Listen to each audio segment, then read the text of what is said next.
This is our Guild War versus Nut, and this is the third time. So much so that one of our force decided to run some dogs, new meta. Anyways, enjoy the rest of the video. This is the first fight against Light Stronghold. If you guys have watched my YouTube GVG series on these post-match commentaries, you're getting kept kind of bored of this, I guess. Third time facing Nut, like I said, and facing Stronghold once again. This team is pretty crazy, actually. I was expecting to actually just lose my Spectani. The Alencia is a solo DPS on this one, and that Alencia is built to do high damage. That's all she was really there to do. I don't think it had really a lot of effectiveness, if I remember correctly, but yeah, it was supposed to like take someone back. An attack buff from the Rose will help the damage from the Alencia. Dual attack into the Lilius will bring the Alencia forward. But yeah, I was pretty close to dying here. That Alencia definitely hit hard. I'm assuming at least 300 plus crit damage. I don't know how much attack, but definitely the attack and crit damage must be pretty high, but the HP is at 24,000. So combined there, right there on my Crow with a death buff, that was about 6k. That's like a Charles level, and she doesn't even have that much, what do you call it, damage mods compared to Charles, so that was pretty good. This one for sure, like, I knew that I had to take out the Rose. No need to mindlessly, haha, pun. No need to mindlessly proc Mind's Eye. And the Rose's attack buff on this Alencia build was probably the biggest threat. So getting rid of that attack buff was really good. Plus it turned out that Rose was the squishiest of the three, I think. Spectani was really safe here because on the initial S3 from Lilius and the initial S3 from Alencia, once that was over, Tenebria had like all the opportunity to attack.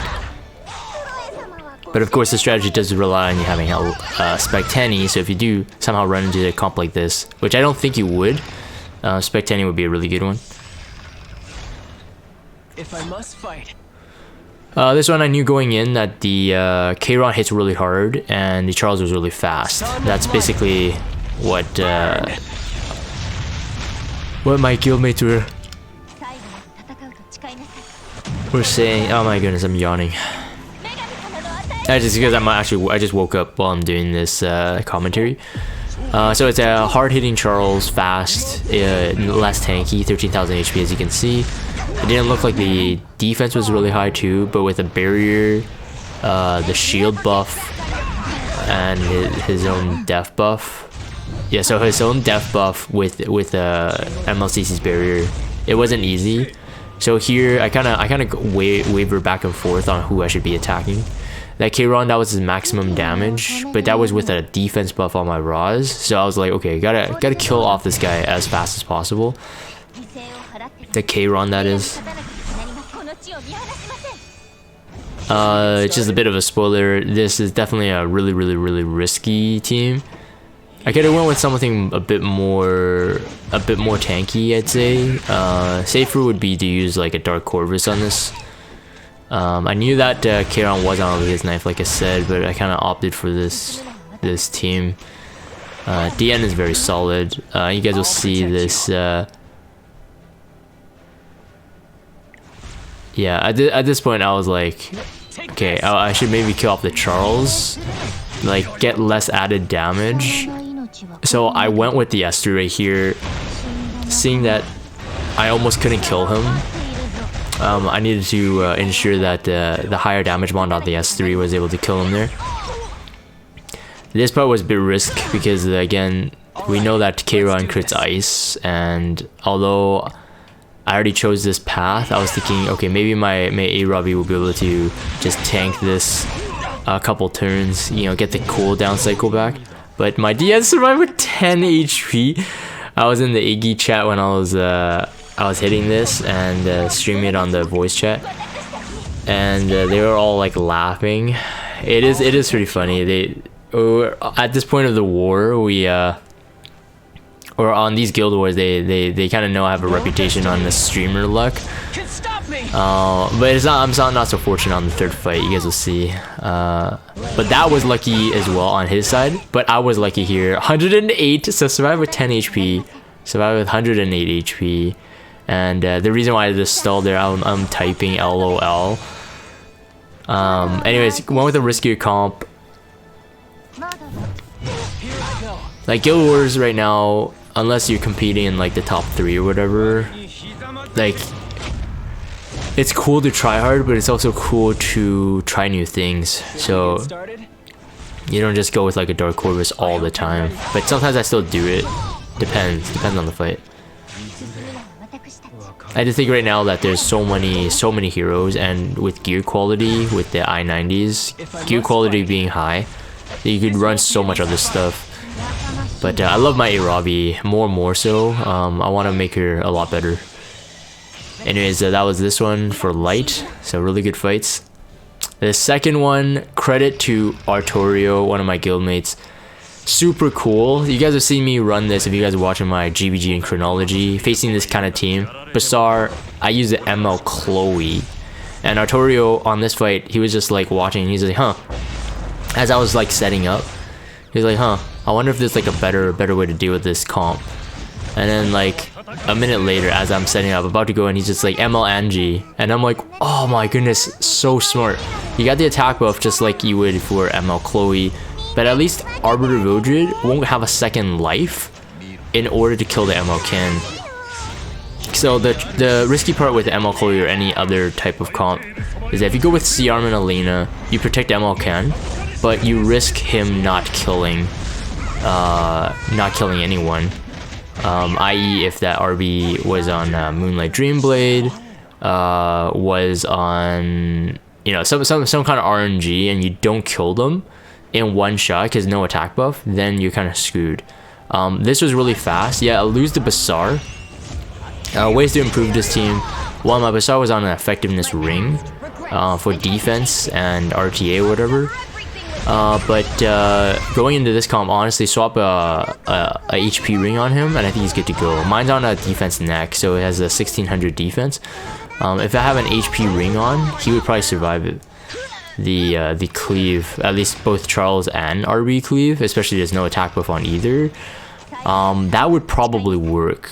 So that's definitely something that you guys may see in the future, because that defense comp is going to be run quite a bit, from what I can see. This one I just bursted down. I mean, you got this kind of similar concept, but with a 2-turn immunity buff on, and this champion Zerato wasn't on a violin. I think it was on Abyssal Crown. Although I realized that that Kayron was not on an immunity either. It was easier to take out this team. The no violin aspect, I mean. Zerato on violin is necessary for this comp if someone chooses to SSB like me. Very necessary. He needs to begin to strip the immunity buffs. Otherwise he really is ineffective here. I'll accept your duel. I'm getting tired. So I'm forcing the counter on the Zerato, because we know that he's gonna return something back, but he can't because I have a full immunity. So killing off that Zerato, yeah, I was on a violin, unless I just have the most insane streamer luck, so to speak. Here I'm thinking that my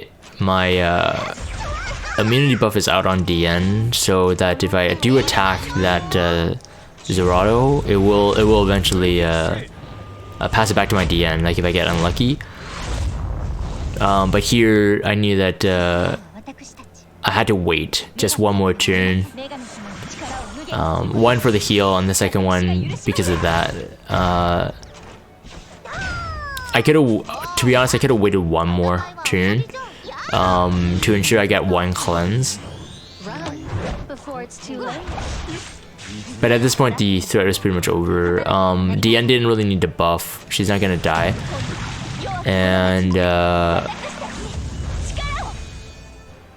And I needed my my attack buff on my SSB.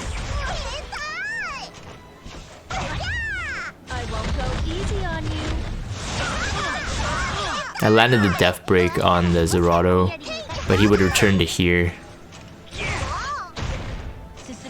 But again, there was no attack buff left, and the defense break wasn't combined with the attack buff, so it was a lot easier to deal with. Right here, it could have been provoked, but it wouldn't have mattered. I don't think he was even on a lifesteal set, I think. No, he was on a lifesteal set. Looks like a lifesteal. And that was that one? Alright, so this fight, on the second one, I tried to simulate the Basar one, but nothing really replaces Basar. So I'll spoil it now. I do int to slant, but you guys will see it. The speed tuning didn't help me either. If it was speed tuned a bit better, in terms of like, I knew how fast his heroes were, I think it would have been better. This one is easy SSB. Not much for this one. No immunity on the Kron again. Don't know why people run no Kron with immunity, or Kron without immunity. I think definitely needed. One of his strengths is to extend his buffs, and if he has immunity and he kills, then he extends it. But I guess people are maybe thinking that doesn't matter. Now, bring it on.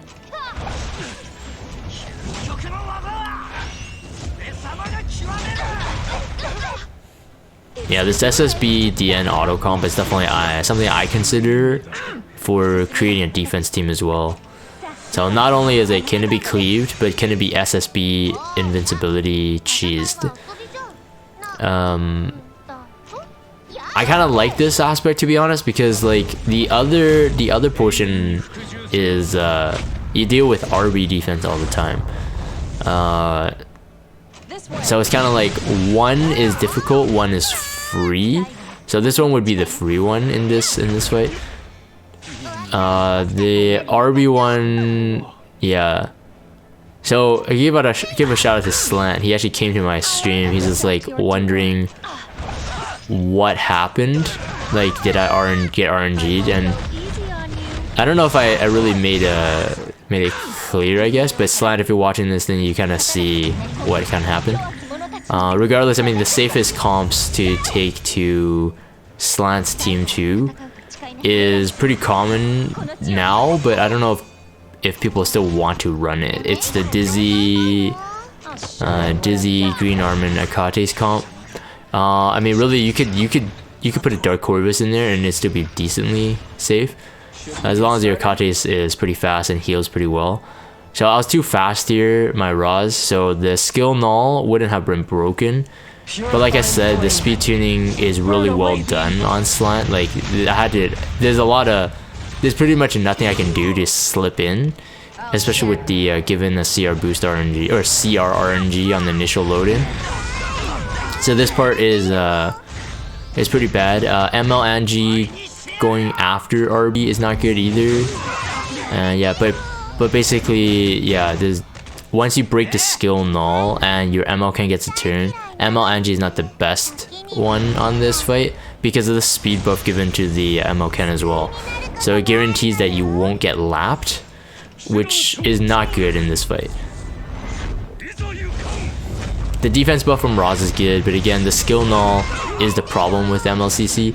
The Lilius variation of this defense comp wouldn't need Basar, and in fact it's not even good with Basar since she cleanses anyway. So in those kind of fights, I think any sort of damage mitigation is good. CRman with the invincibility and and the what do you call it, immunity, very good for that one. But I think people realize that one is not as effective as this.